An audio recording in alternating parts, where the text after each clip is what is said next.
आत्मदर्शन स्वयं का दर्शन, आत्मदर्शन स्वयं का दर्शन, आत्म ज्योति जगा ले,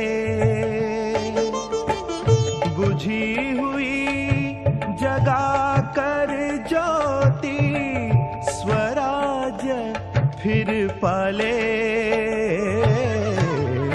आत्मदर्शन स्वयं का दर्शन।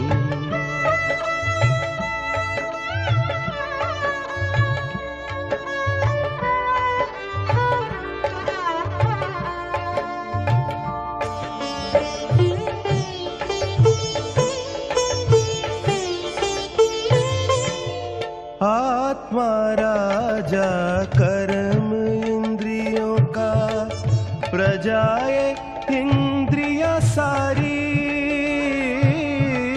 राजा अगर स्वराज पे बैठा, सुख संपत्ति हो भारी।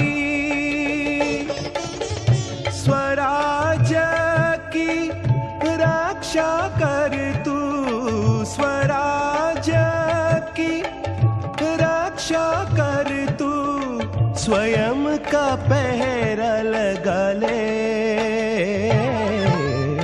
आत्मदर्शन स्वयं का दर्शन।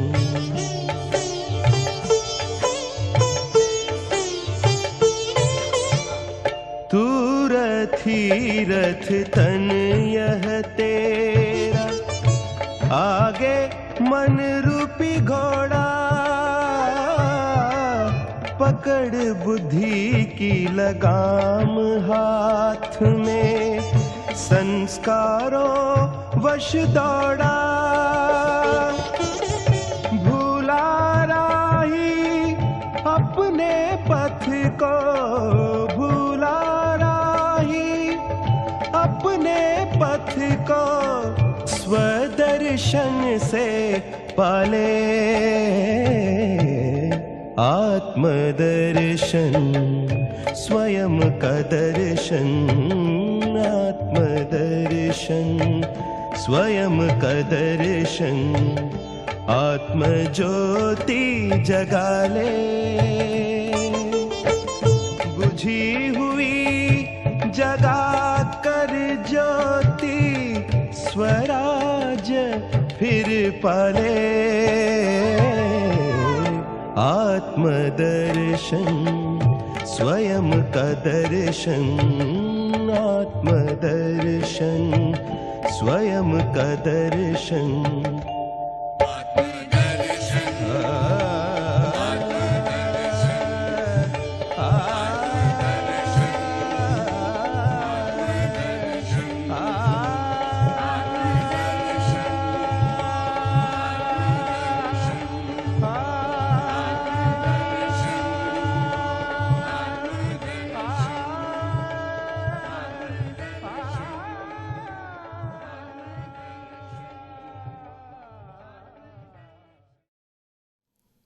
ओम शांति। ज्ञान सागर शिव बाबा का ज्ञान केवल सुनने और सुनाने तक सीमित नहीं है, क्योंकि सुनने के बाद ज्ञान को समाना पड़ता है। समाकर कुछ प्रैक्टिकल लाइफ में करना पड़ता है, और करते करते बार बार फिर कुछ बदलना भी पड़ता है। और जब ये बदलाव आता है तो हमें देखकर और लोग बदलने लगते हैं, और तब स्व परिवर्तन से विश्व परिवर्तन अपने आप होने लगता है। परंतु हर परिवर्तन का आधार हमारे भीतर अंदर समाया हुआ ईश्वरीय ज्ञान है। इस ज्ञान को हम प्रैक्टिकल लाइफ में अपने स्वरूप में लेकर आते हैं, और उस स्वरूप का आधार पहला ज्ञान का जो बाबा हमें शब्द देते हैं कि मैं कौन और मेरा कौन, यानी मैं आत्मा कौन हूँ और मेरा पिता कौन है।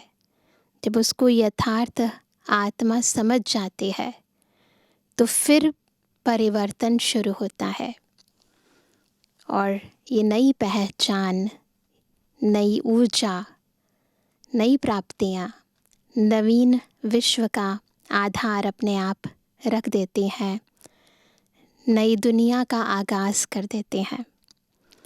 तो आज की मुरली भी कैसे हमें स्वयं से जग को बदलना है, कैसे चैरिटी बिगिंस एट होम करना है, वो विधि सिखा रही है। आज है 10 तारीख, 10 दिसंबर 2025। बाबा के मधुर महावाक्य हैं, मीठे बच्चे। चैरिटी बिगिंस एट होम, अर्थात पहले खुद आत्म अभिमानी बनने की मेहनत करो, फिर दूसरों को कहो, अर्थात आत्मा समझकर आत्मा को ज्ञान दो, तो ज्ञान तलवार में जौहर आ जाएगा। प्रश्न है, संगम युग पर किन 2 बातों की मेहनत करने से सतयुगी तख्त के मालिक बन जाएंगे? कौन सी है वो 2 बातें जिन पर यदि हम मेहनत करें तो सतयुग तख्त के मालिक बन जाएंगे? केवल 2 बातें हैं। उत्तर है, पहला, दुख सुख, निंदा स्तुति में समान स्थिति रहे। इसे कहते हैं एक रस स्थिति।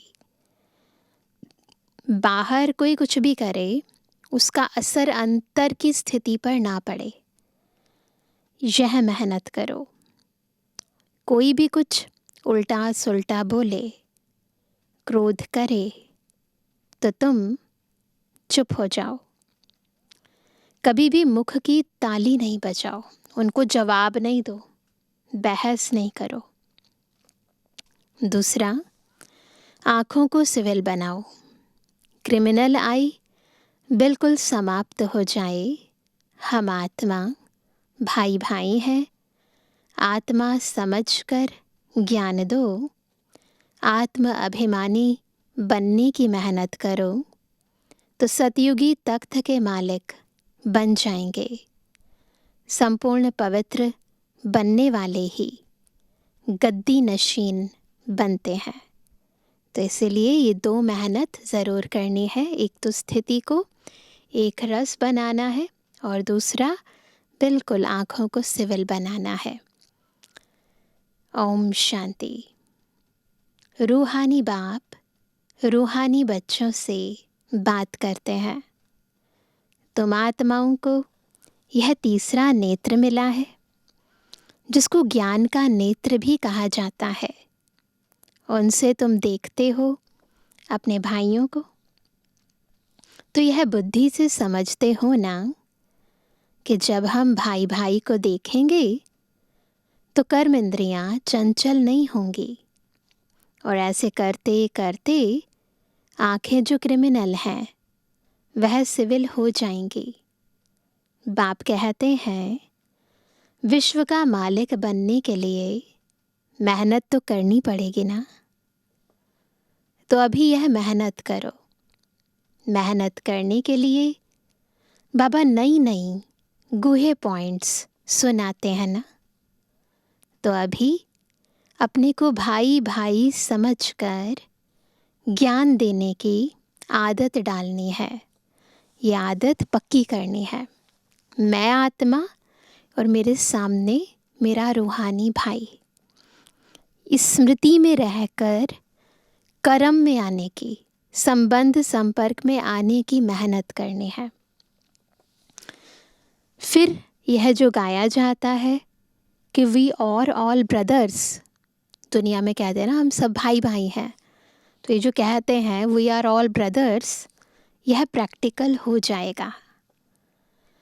अभी तुम सच्चे सच्चे ब्रदर्स हो। पहले क्या था?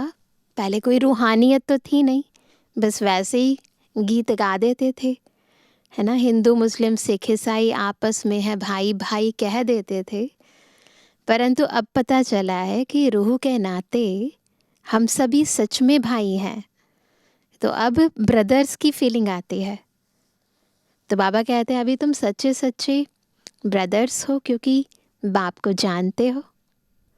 बाप तुम बच्चों के साथ सर्विस कर रहे हैं। हिम्मते बच्चे मददे बाप। तो बाप आकर के यह हिम्मत देते हैं सर्विस करने की। तो यह सहज हुआ ना, तो रोज़ यह प्रैक्टिस करनी पड़ेगी, सुस्त नहीं होना चाहिए। यह नई नई पॉइंट्स बच्चों को मिलती है। बच्चे जानते हैं कि हम भाइयों को बाबा पढ़ा रहे हैं, आत्माएं पढ़ती हैं। यह रूहानी नॉलेज है, इसे स्पिरिचुअल नॉलेज कहा जाता है। सिर्फ इस समय रूहानी नॉलेज रूहानी बाप से मिलती है, क्योंकि बाप आते ही हैं संगम युग पर, जबकि सृष्टि बदलती है। यह रूहानी नॉलेज मिलती भी तब है जब सृष्टि बदलने वाली है। बाप आकर यही तो रूहानी नॉलेज देते हैं कि अपने को आत्मा समझो। आत्मा नंगी यानी अशरीरी आई थी। बिल्कुल विज़न बनाएंगे, मैं आत्मा परम धाम से अशरीरी बिंदु रूप में आई थी, यहाँ फिर शरीर धारण करती है। शुरू से अब तक आत्मा ने 84 जन्म लिए हैं। इसे केवल याद नहीं करना है, रटना नहीं है, अनुभव करना है कि मैं बिंदु आत्मा परम धाम से आई सतयुग में। फिर मैंने एक शरीर छोड़कर दूसरा लिया, तीसरा लिया। उस समय बहुत इजीली लिया वस्त्रों की तरह। फिर द्वापर से कठिनाई से लिया ना, फिर कर्म भोग आगे आने लगा। धीरे धीरे धीरे धीरे अब कलयुग अंत में आकर आई हूँ, मैं संगम पर पहुँच गई हूँ। तो बिल्कुल ऐसे जैसे मैं आत्मा एक मुसाफिर की तरह अलग अलग स्थानों से अलग अलग देहों रूपी वस्त्रों को धारण करते हुए आज यहाँ पर पहुँची हूँ, जहाँ मेरी मंजिल पूरी हुई और अब फिर से मुझे घर जाना है। तो बाबा कहते हैं यहाँ फिर शरीर धारण करती है। शुरू से अब तक आत्मा ने 84 जन्म लिए हैं, परंतु नंबरवार जो जैसे आए होंगे वह वैसे ही ज्ञान योग की मेहनत करेंगे। फिर देखने में भी आता है कि जैसे जिसने कल्प पहले जो पुरुषार्थ किया, मेहनत किया, वह अभी भी ऐसे ही मेहनत करते रहते हैं, अपने लिए मेहनत करती हैं, है ना। सबसे पहली बात ये समझनी है कि हम जो कुछ भी कर रहे हैं ज्ञान मार्ग में, जो भी पुरुषार्थ कर रहे हैं, योग लगा रहे हैं, सुबह उठ रहे हैं, तो जो मेहनत कर रहे हैं वो सब किसी और के लिए नहीं कर रहे हैं, अपने लिए कर रहे हैं। तो बाबा कहते हैं अपने लिए मेहनत करनी है, दूसरे कोई के लिए तो नहीं करनी होती है। तो अपने को ही आत्मा समझ करके अपने साथ मेहनत करनी है। दूसरा क्या करता है उसमें हमारा क्या जाता है, ये भी बात समझने की है कि अब तक तो द्वापर युग से पर चिंतन पर दर्शन की आदत पक्की हो गई थी, लेकिन संगम पर उसे छोड़कर स्वदर्शन करना है, स्वचिंतन करना है ना। वैसे भी टाइम बहुत कम है, खुद को ही बदलने उतना ही टाइम कम पड़ रहा है, तो दूसरा क्या करे क्या ना करे उसमें हमारा क्या जाता है। चैरिटी बिगिंस एट होम माना पहले पहले खुद मेहनत करनी है, पीछे दूसरों को यानी भाइयों को कहना है पहले खुद करो। जब तुम अपने को आत्मा समझ करके आत्मा को ज्ञान देंगे तो तुम्हारी ज्ञान तलवार में जौहर रहेगा। मेहनत तो है ना, तो ज़रूर कुछ ना कुछ सहन करना पड़ता है। इस समय दुख सुख निंदा स्तुति मान अपमान, ये सब थोड़ा बहुत सहन करना पड़ता है। तो जब भी कोई उल्टा सुल्टा बोलता है तो कहते हैं चुप। जब कोई चुप कर देते हैं तो फिर क्या होता है? जब कोई चुप कर देते हैं तो फिर पीछे कोई गुस्सा क्या करेंगे? जब कोई बात करते हैं तो दूसरा भी बात करते हैं तो मुख की ताली बजती है।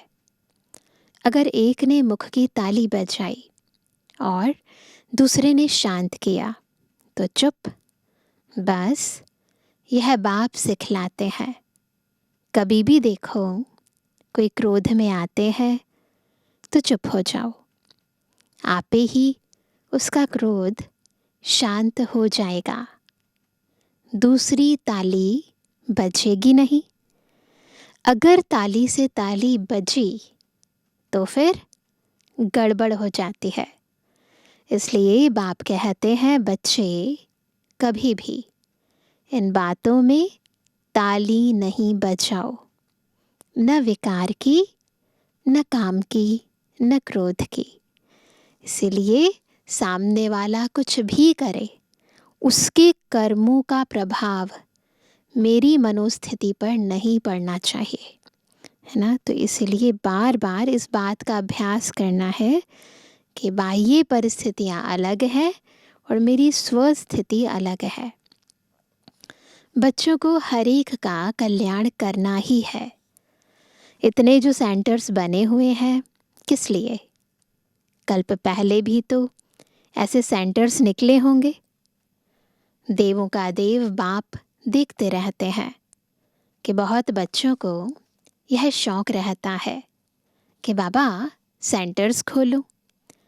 हम सेंटर खोलते हैं, हम खर्चा उठाएंगे तो दिन प्रतिदिन ऐसे होते जाएंगे, क्योंकि जितना विनाश के दिन नज़दीक होते जाएंगे उतना फिर इस तरफ भी सर्विस का शौक़ बढ़ता जाएगा।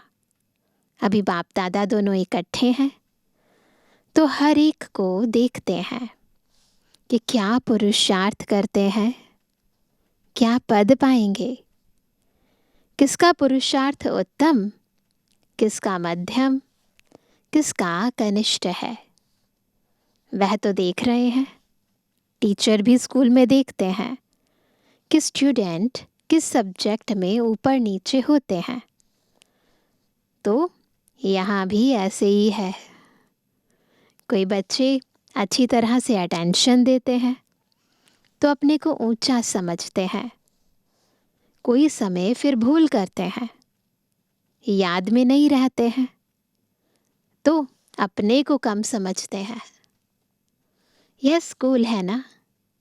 बच्चे कहते हैं बाबा हम कभी कभी बहुत खुशी में रहते हैं, कभी कभी खुशी कम हो जाती है। तो बाबा अभी समझाते रहते हैं कि अगर खुशी में रहना चाहते हो तो क्या तरीका है? तो मन मना भव, अपने को आत्मा समझो और बाप को भी याद करो। सामने परमात्मा को देखो तो वो अकाल तख्त पर बैठा हुआ है, ब्रह्मा के तन में भ्रुकुटी के मध्य बैठा हुआ है। ऐसे भाइयों की तरफ भी देखो, सब अपने अपने अकाल तख्त पर विराजमान है। अपने को आत्मा समझ करके फिर भाई से बात करो। भाई को हम ज्ञान देते हैं, बहन नहीं, भाई भाई आत्माओं को ज्ञान देते हैं। अगर यह आदत तुम्हारी पड़ जाएगी तो तुम्हारी जो क्रिमिनल आई है, जो तुमको धोखा देती है, वह आहिस्ते आहिस्ते बंद हो जाएगी। चलते फिरते जो भी आत्माएं सामने नजर आए उनको उनके सत्य स्वरूप में देखो, देह को नहीं देखो। ये अभ्यास बार बार करते जाओ। आत्मा आत्मा में क्या करेगी? जब देह अभिमान आता है तब गिरते हैं। बहुत कहते हैं बाबा हमारी क्रिमिनल आई है, है ना। बाबा कहते हैं अगर सोल को देखोगे, आत्मा को देखोगे तो कुछ नहीं होगा। आत्मा जब शरीर को देखती है तब जाके क्रिमिनल आई होती है, बुद्धि फिर विकारों की तरफ जाती है। तो बाबा कहते हैं, बहुत कहते हैं बाबा हमारी क्रिमिनल आई है। अच्छा, क्रिमिनल आई को अभी सिविल आई बनाओ। बाप ने आत्मा को दिया ही है तीसरा नेत्र, तो तीसरी आंख से देखो। तीसरे नेत्र से देखेंगे तो फिर तुम्हारी देह को देखने की आदत मिट जाएगी। बाबा बच्चों को डायरेक्शन तो देते रहते हैं। इनको यानी ब्रह्मा को भी ऐसे ही कहते हैं। यह बाबा भी देह में आत्मा को देखेंगे तो इनको ही कहा जाता है, क्या कहते हैं, रूहानी नॉलेज। यही है रूहानी नॉलेज। ऐसे तो बाबा बहुत सारे ज्ञान की पॉइंट बताते हैं, लेकिन जो मुख्य बात है जिसके कारण इसे स्पिरिचुअल नॉलेज कहा जाता है, रूहानी ज्ञान कहा जाता है, वो यही है कि हमें खुद को आत्मिक स्थिति में स्थित करना है और हर एक को उसके आत्मिक स्वरूप से ही देखना है। आत्मा भाई भाई को देखना है। तो इसको ही कहा जाता है रूहानी नॉलेज। देखो पद कितना ऊंच पाते हो, जबरदस्त पद है। तो पुरुषार्थ भी ऐसा करना चाहिए ना। जबरदस्त। बाबा भी समझते हैं कल्प पहले मुआफिक सबका पुरुषार्थ चलेगा।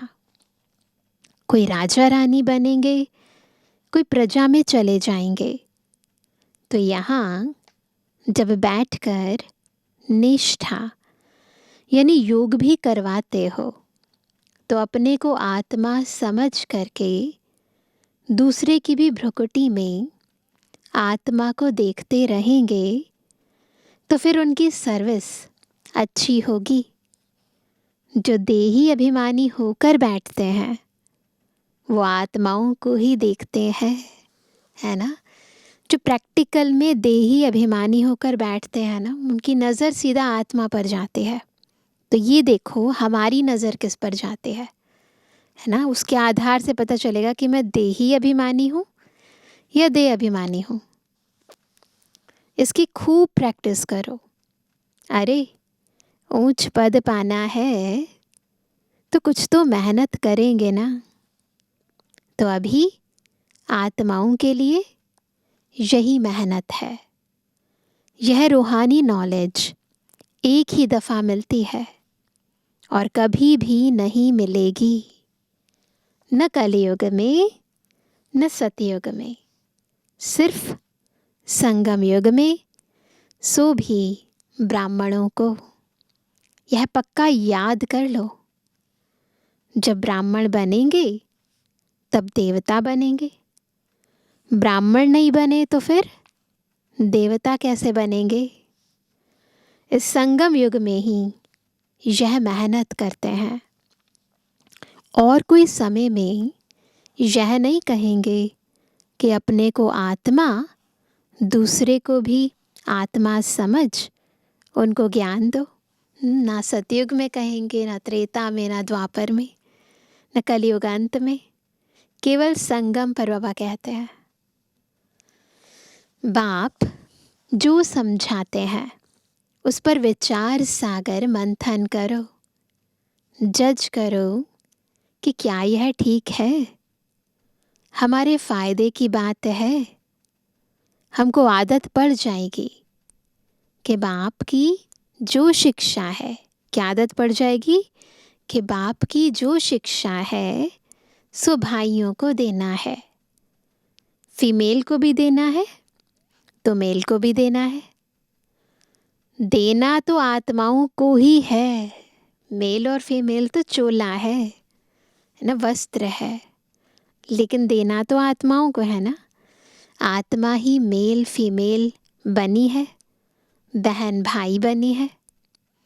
बाप कहते हैं क्या, मैं तुम बच्चों को ज्ञान देता हूँ।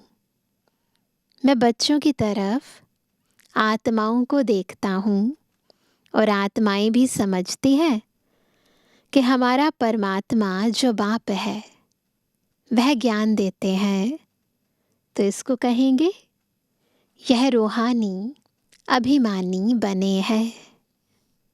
इसको ही कहा जाता स्पिरिचुअल ज्ञान की लेन देन आत्मा की परमात्मा के साथ।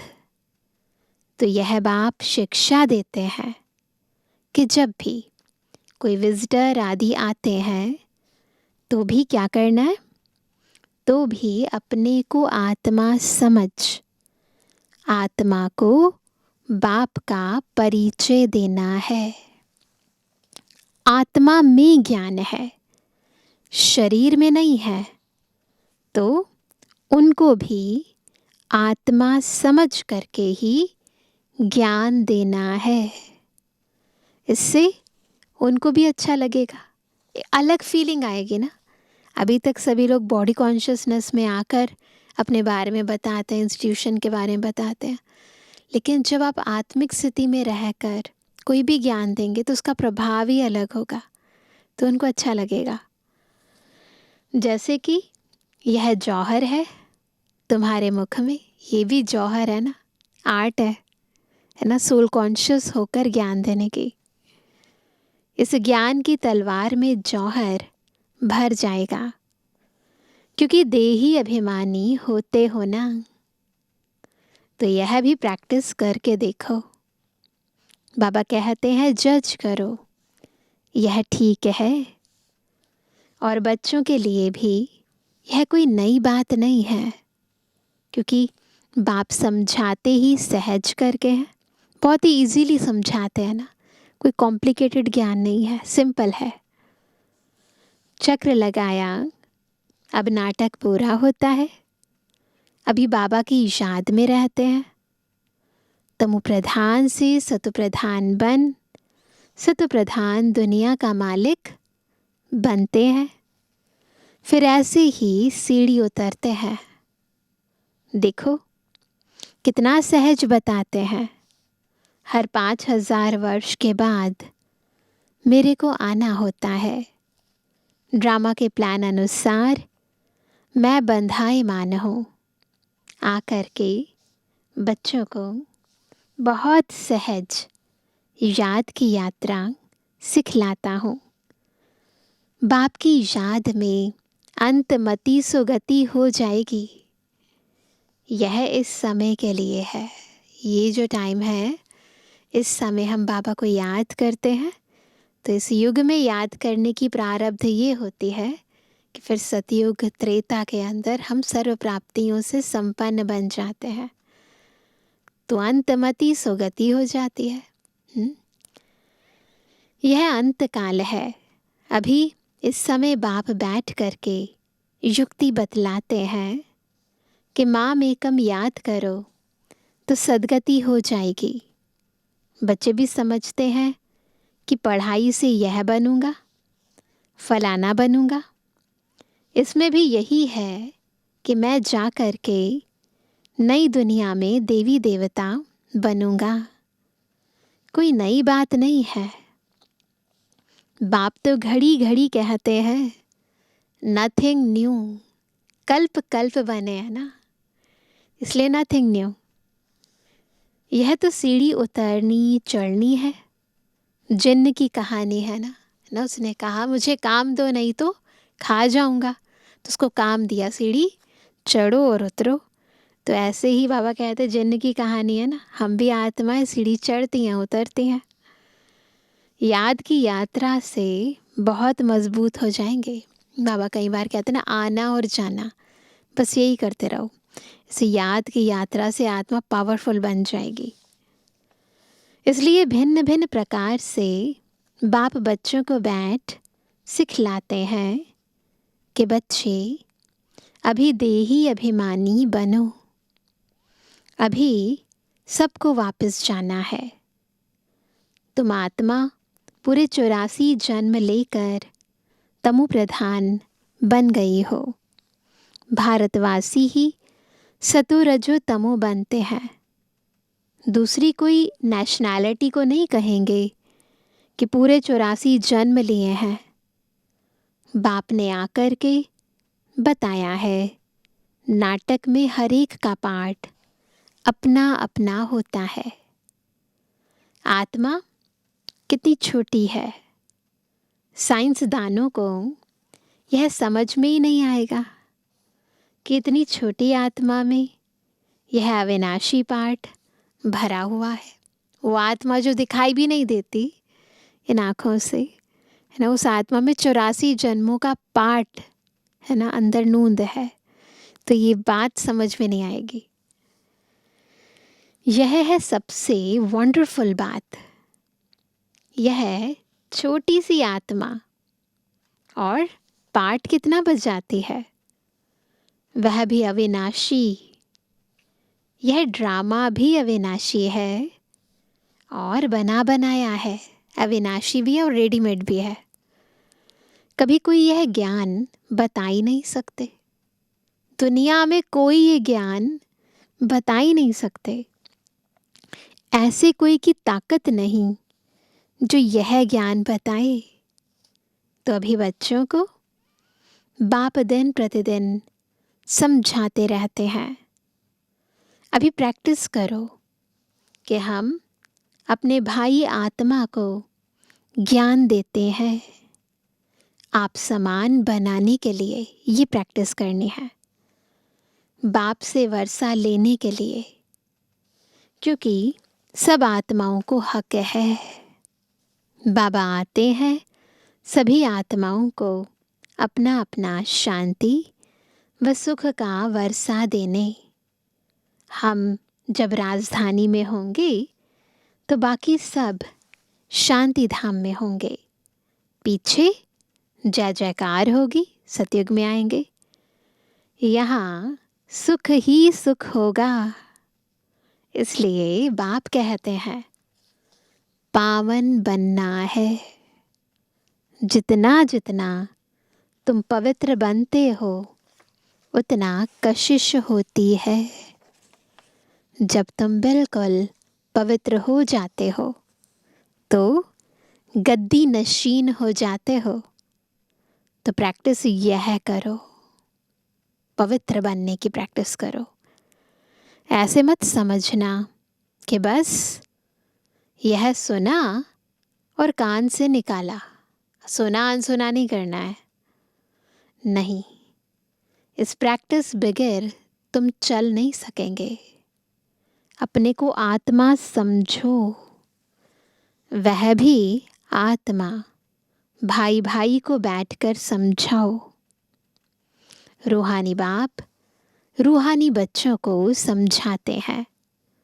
इसको कहा जाता है रूहानी स्पिरिचुअल नॉलेज। इसको क्या कहते हैं? रूहानी स्पिरिचुअल नॉलेज, है ना। रूहानी बाप रूहानी बच्चों को समझा रहे हैं। तो ये रूहानी स्पिरिचुअल नॉलेज है। तो बाबा कहते हैं स्पिरिचुअल फादर देने वाला है। जब चिल्ड्रन पूरा स्पिरिचुअल बन जाते हैं, एकदम प्योर बन जाते हैं, तो जाकर सतयुगी तख्त के मालिक बनते हैं। जो प्योर नहीं बनेंगे वो माला में भी नहीं आएंगे। माला का भी कोई अर्थ तो होगा ना। माला का राज दूसरा कोई भी नहीं जानते हैं। माला को क्यों सिमरते हैं? क्योंकि बाप की बहुत ही मदद की है। तो क्यों नहीं सिमरे जाएंगे? बाबा कहते हैं तुम सिमरे भी जाते हो, तुम्हारी पूजा भी होती है, सिमरण भी होता है और पूजन भी होता है। और तुम्हारे शरीर को भी पूजा जाता है ना, देवात्माओं के रूप में। और मेरी तो सिर्फ आत्मा को पूजा जाता है। देखो, तुम तो डबल पूजे जाते हो, मेरे से भी जास्ती। तुम जब देवता बनते हो तो देवताओं की भी पूजा करते हैं। इसलिए पूजा में भी तुम तीखे, यादगार में भी तुम तीखे, और बादशाही में भी तुम तीखे। देखो तुमको कितना ऊंचा बनाता हूँ। तो जैसे प्यारे बच्चे होते हैं, बहुत लव होता है, तो बच्चों को कूल्हे पर, माथे पर भी रखते हैं। बाबा एकदम सिर पर रख देते हैं, अपने से भी ऊंचा बना लेते हैं ना। अच्छा, तुम लकी सितारों पे याद प्यार नंबरवार पूछा था। रूहानी बच्चों की रूहानी बाप दादा को गुड मॉर्निंग, नमस्ते नमस्ते नमस्ते। धारणा के लिए मुख्य सार। पहला, गायन और पूजन योग्य बनने के लिए स्पिरिचुअल बनना है, आत्मा को प्योर बनाना है, आत्म अभिमानी बनने की मेहनत करनी है। दूसरा, मनमना भव के अभ्यास द्वारा अपार खुशी में रहना है, स्वयं को आत्मा समझकर आत्मा से बात करनी है, आँखों को सिविल बनाना है। वरदान है, मास्टर रचयिता की स्टेज द्वारा आपदाओं में भी मनोरंजन का अनुभव करने वाले संपूर्ण योगी भव। कौन सी स्टेज पर बैठना है? मैं कौन हूँ? मैं मास्टर क्रिएटर हूँ, मास्टर रचयिता हूँ। और फिर क्या होगा? आपदाएं आएंगी, लेकिन हम क्या सोचेंगे कि ये मनोरंजन का खेल है। तो आपदा में भी मनोरंजन अनुभव होगा, और तब कहेंगे हम कौन है? संपूर्ण योगी। मास्टर रचयिता की स्टेज पर स्थित रहने से बड़े से बड़ी आपदा एक मनोरंजन का दृश्य अनुभव होगी। जैसे महाविनाश की आपदा को भी स्वर्ग के गेट खुलने का साधन बताते हो, ऐसे किसी भी प्रकार की छोटी बड़ी समस्या व आपदा मनोरंजन का रूप दिखाई दे, हाय हाय के बजाय ओहो शब्द निकले, दुख भी सुख के रूप में अनुभव हो, दुख सुख की नॉलेज होते हुए भी उसके प्रभाव में न आए, दुख को भी बलिहारी सुख के दिन आने की समझें। दुख भी क्या है ना, उसको इस बात की बलिहारी समझें कि दुख जाएगा तो सुख आएगा।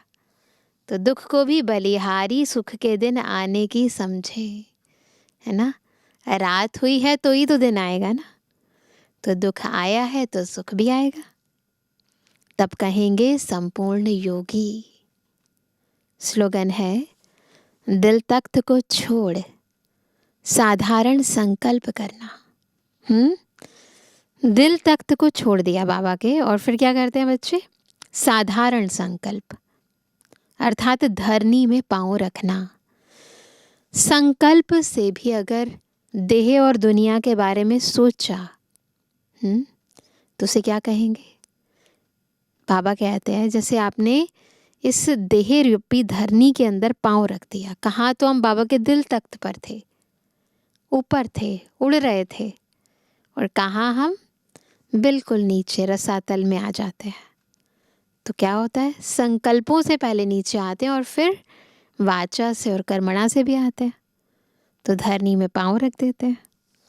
आज का व्यक्त इशारा, अब संपन्न व कर्मातीत बनने की धुन लगाओ। कर्म करते तन का भी हल्कापन, मन की स्थिति में भी हल्कापन। कर्म की रिजल्ट मन को खींच ना ले। जितना ही कार्य बढ़ता जाए उतना ही हल्कापन भी बढ़ता जाए। कर्म अपनी तरफ आकर्षित नहीं करें, लेकिन मालिक होकर कर्म कराने वाला करा रहा है, और करने वाले निमित्त बनाकर कर रहे हैं। यह अभ्यास बढ़ाओ। तो संपन्न कर्मातीत सहज ही बन जाएंगे। तो इस स्थिति का बार बार अभ्यास करेंगे, संदर से संपन्न और आंतरिक स्थिति कर्मातीत। अच्छा, ओम शांति।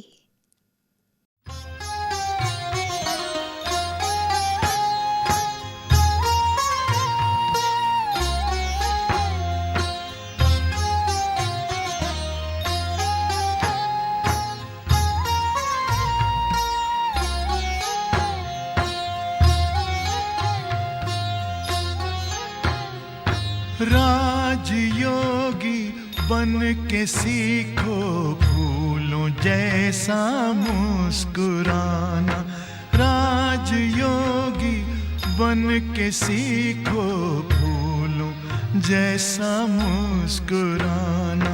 गुण प्रभु के गुनगुनाना, सब पे खुशियाँ तुम लुटाना। गुण प्रभु के गुनगुनाना, सब पे खुशियाँ तुम लुटाना। राजयोगी बन के सीखो फूलों जैसा मुस्कुराना।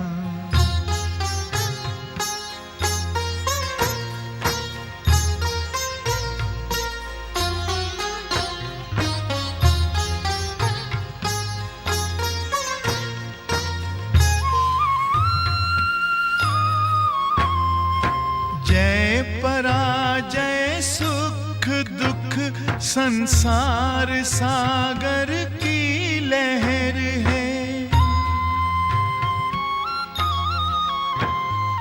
साथी है भगवान तेरा, तुझको फिर कैसी फिकर है।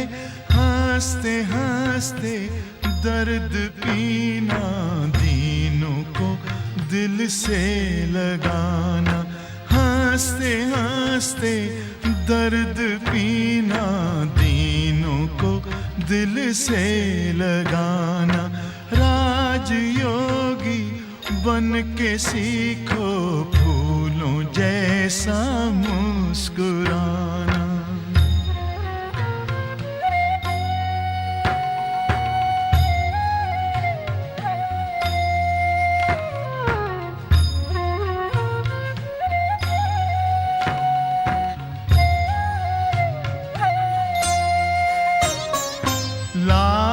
बिछुड़े शिव पिता से पास लाके तू मिला दे।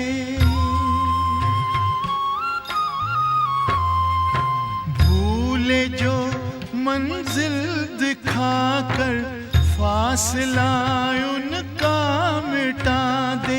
प्रीत भर दिल में प्रभु की, प्रेम की ज्योति जगाना। प्रीत भर दिल में प्रभु की, प्रेम की ज्योति जगाना। राजयोगी बन के सीखो फूलों जैसा मुस्कुराना।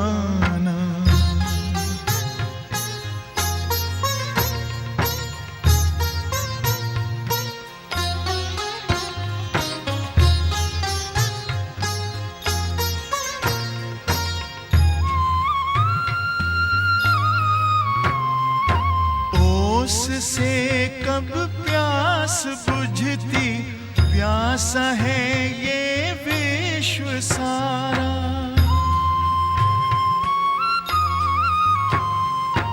डूबती कश्ती है जग की, तिनके का कैसा सहारा। बन के खेवन हार नैया, पार है तुमको लगाना। बन के खेवन हार नैया, पार है तुमको लगाना। राजयोगी बन के सीखो फूलों जैसा मुस्कुराना।